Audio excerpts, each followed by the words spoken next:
Noon pa man ay sinabi na ni Mike Tyson na wala siyang believe kay Mayweather. Hindi raw ito matatawag na GOAT ng boxing. Mas nasisiyahan pa daw siya panoorin si Pacquiao kumpara kay Floyd. Sinabi pa ni Tyson na ito raw si Floyd ay mahusay na boksingero na merong 50 wins at wala pang talo. Pero panis lang ang record na ito kung ikukumpara kay Sugar Ray Robinson dahil nagkaroon siya ng 40 panalo bago natalo. At mula sa talong yun ay nagkaroon siya ng 78 fight winning streak. Bukod dito ay idinagdag din ni Tyson ang boksingerong si Julio Cesar Chavez na gumawa ng 89 na panalo bago natalo at nadumihan ang kanyang record. Ani pa ni Iron Mike kay Mayweather, huwag mo sabihin na ikaw ang GOAT dahil sa 50 mong record.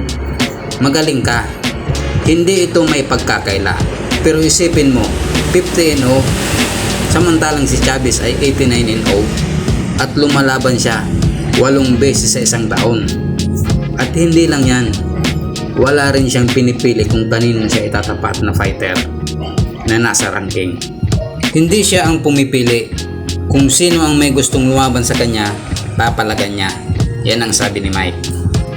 At base din sa aking opinion, talagang malayo pa itong si Mayweather para sabihin GOAT.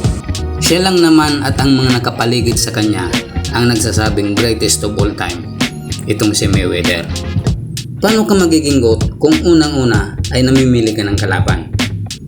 Diba? Pangalawa, kung madumi ka maglaro. Kung talagang gusto mong tawaging greatest of all time, kahit sinong miarap sa'yo, basta't nasa division mo, patusin mo.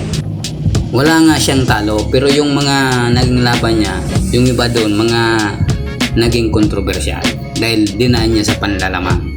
Tulad ng naging laban niya kay Ortiz. Kaya tama naman sabihin ni Mike Tyson na malayo pa itong si Mayweather para maging GOAT ng boxing. So yan lang muna mga kabikol. Sana suportahan nyo yung channel ko. Maraming salamat.